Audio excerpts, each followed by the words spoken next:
میں ہندوستان کا واقعہ بیان کرنا چاہتا ہوں۔ رنجیت سنگھ کا دور حکومت تھا، رنجیت سنگھ کا دور حکومت تھا، اور ایک ہندو کے بازو میں ایک بدعقیدہ رہتا تھا۔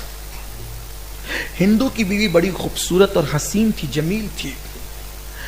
وہ بدعقیدہ نے اس ہندو کی بیوی کو دیکھ لیا اور دیکھنے کے بعد اس پر فریفتہ ہو گیا۔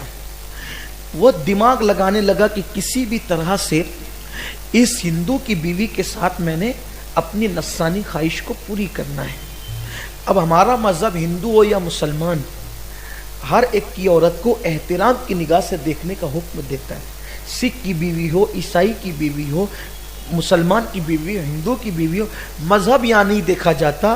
عورت بہرحال عورت ہوتی ہے، اور عورت کی عزت کا تحفظ ہمارے مذہب میں بہت ضروری ہے۔ چاہے کسی مذہب کی عورت ہو، چاہے کسی بھی سرحد کی عورت ہو، عورت بہرحال عورت ہے، بیٹی بیٹی ہے۔ کافروں کی بیٹیاں رسول اللہ کی بارگاہ میں لائی گئی اور ان کے سروں پر دوپٹے نہیں تھے تو اللہ کے حبیب نے اپنی چادریں ان کے سروں پہ ڈال دی اور ہمیں بتایا کہ بیٹی کسی کی بھی ہو، بیٹی بیٹی ہوتی ہے، عورت کسی کے گھر کی بھی ہو، عورت عورت ہوتی ہے۔ تو اس نے چونکہ تھا بدعقیدہ، رسول اللہ سے اس کا رشتہ نہیں تھا، تو وہ پاپی تھا، مجرم تھا۔ دیکھو حضور سے جس کا رشتہ کٹ جاتا ہے وہ پاپی ہو جاتا ہے۔ اگر کسی کے دل میں پاپ جنم لیتا ہے تو اس کو احتساب کرنا چاہیے کہ کہیں مدینے کی سرکار سے میرا رشتہ تو نہیں کٹ گیا، مدینے کے تاجدار سے میرا رشتہ تو نہیں کٹ گیا۔ یہ بہت عبرت کی بات ہے، دل میں خیال رکھنا اچھی طرح سے۔ جس دن دل پاپی ہو جائے کہیں سمجھ لینا کہ مدینے کی تاجدار سے اپنا رشتہ کٹ تو نہیں ہو رہا ہے، مدینے کے تاجدار سے اپنا رشتہ کمزور تو نہیں ہو رہا ہے، منقطع تو نہیں ہو رہا ہے۔ اس کا بہت خیال کرنا، کیونکہ جب تک اس بارگاہ سے رشتے جڑے ہوتے ہیں انسان کی نگاہیں پاکیزہ ہوتی ہے، باحیا ہوتی ہے، کان باحیا ہوتے ہیں۔ اس بارگاہ سے رشتہ جڑنے پر انسان کو بڑی پاکیزگی نصیب ہوتی ہے۔ اللہ مجھے اور آپ سب کو بھی پاکیزگی عطا فرمائے، کیونکہ پاکیزہ بارگاہ سے جڑنے والا پاکیزہ ہی ہوتا ہے اور پاکیزہ بارگاہ سے دور ہونے والا پاپی ہی ہوتا ہے۔ تو اس ہندو کی بیوی سے اس کی آنکھیں لڑ گئی اور اس کو پاپ کا دل چاہا، موقع کی تلاش میں تھا وہ، لیکن پھر یہ ہوا کہ اس کو موقع نہیں ملا گاؤں کے اندر۔ تو اتفاق سے وہ میاں بیوی دونوں جا رہے تھے، اس کے میکے پہنچانے کے لیے اس کا شوہر جا رہا تھا۔ غریبی کا دور تھا اس وقت، لوگوں کے پاس اتنا مال نہیں تھا، تو پھر یہ ہوا کہ وہ دونوں چلے جا رہے تھے۔ اس کو جب خبر ملی تو خبر ملنے کے بعد اس نے سوچا کہ فائدہ اٹھانا چاہیے، یہ ان کے پیچھے گھوڑا لے کر کے چلا گیا۔ اس کے شوہر سے کہا کہ چلو گھوڑے پہ بیٹھ جاؤ۔ اس نے کہا نہیں میری بیوی ساتھ میں کیسے بیٹھ سکتا ہوں؟ کہا دونوں بیٹھ جاؤ۔ کہا نہیں میں نہیں بیٹھ سکتا میری بیوی کو لے کر کے۔ تو بیوی کو کہنے لگا کہ تم بیٹھ جاؤ، اس نے کہا نہیں میں نہیں بیٹھ سکتی۔ آخر کار یہ ہوا کہ جب بہت اصرار کیا، شدت کی، ڈرایا دھمکایا، تو اس عورت نے کہا کہ میں اور میرا شوہر تمہارے گھوڑے پہ ضرور بیٹھ جائیں گے، لیکن ایک شرط ہے، تم ضمانت دو کہ ہمارے ساتھ برائی نہیں کرو گے، ہمارے ساتھ غلط نہیں کرو گے، بدنیتی تمہارے اندر نظر آ رہی، بدنیتی نہیں کرو گے۔ اس نے کہا کس کی ضمانت دوں، یہاں تو کوئی ہے نہیں۔ اتفاق سے چونکہ ایک دوسرے کے پڑوس میں رہتے رہتے ایک دوسرے سے باتیں سننے میں آتی ہے۔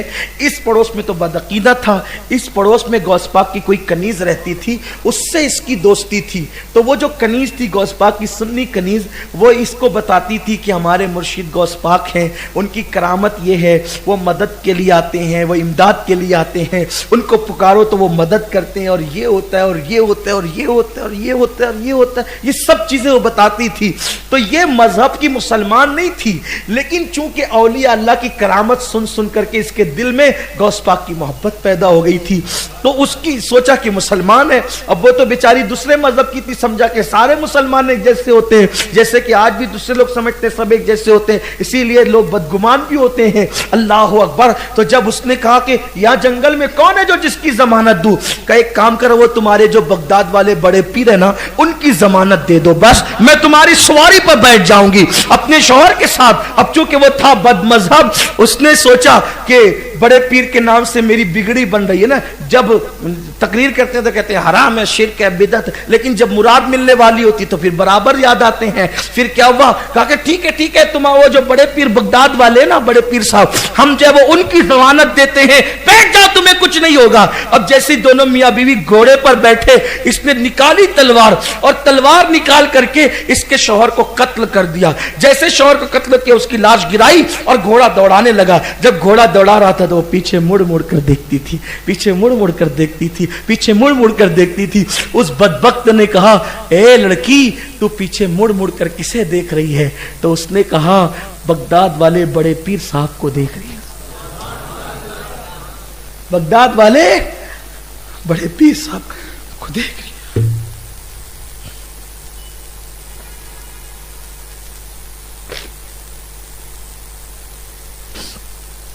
بغداد والے بڑے پیر صاحب کو دیکھ، کہا کہ وہ عبد القادر، اس کو مرنے ہوئے تو صدیاں بیت گئی ہے اور وہ تو بغداد میں قبر میں ہے، وہ تیری کیا مدد کرے گا؟ وہ تیری کیا کہا کچھ بھی ہو، تو نے ان کے نام کو لے کر کے مجھے بٹھایا تھا، مدد تو میرے بڑے پیر ہی نے کرنا ہے. اس کی زبان سے یہ جملے نکلے تھے. ہند کا اتہاس گواہ ہے، ہند کی تاریخ گواہ ہے. دو برقع پوش، دو نقاب پوش کو اس نے فوراً سامنے دیکھا. ان لوگوں نے گھوڑا روک دیا، اس لڑکی کو نیچے اتارا اور اس بدبخت کو قتل کیا. اور اس کے بعد اس سے کہا بیٹی آگے بڑھ. اس کے شوہر کے پاس گیا جو سر کٹا ہوا تھا، سر کو جوڑ کر کے کہا کم باذن اللہ. اس کا شوہر زندہ ہو گیا. وہ گھوڑا لے کر کے دونوں میاں بیوی جب آئے تو رنجیت سنگھ کے وہ کچہری کے اندر وہ مقدمہ اس کے رشتہ داروں نے دائر کیا کہ یہ گھوڑا تو فلاں کا ہے، یہ میاں بیوی گھوڑا لائے کہاں سے؟ ہمارا آدمی نہیں نظر آتا، انہوں نے قتل کیا، ہمارا آدمی چاہیے ہمیں. جب کچہری میں مقدمہ آیا تو میاں بیوی نے کہا بھئی یہ تو بات ہے لیکن ہم نے اس کو قتل نہیں کیا، قتل تو کسی اور نے کیا. تو یہ بات کیسے مان لیں گے؟ تو کہا کہ اپنے گاؤں میں جو گل محمد مجذوب ہے نا، مجذوب، وہ جو دو پرکا پوش آئے تھے ان میں سے ایک آواز اس کی لگتی تھی، اس مجذوب کی. اس مجذوب کو پکڑ کے لاؤ، وہ شاید بات کرے. تو حضرت گل محمد مجذوب کو جب پکڑ کے لایا گیا تو انہوں نے پورا واقعہ بیان فرمایا. کہا کہ ایک تو غوث پاک تھے اور ایک تو میں تھا اس کی امداد کے لیے. یہ سرکار غوث پاک، ہندو بھی پکارے مدد کے لیے، میرا مرشد آتا ہے.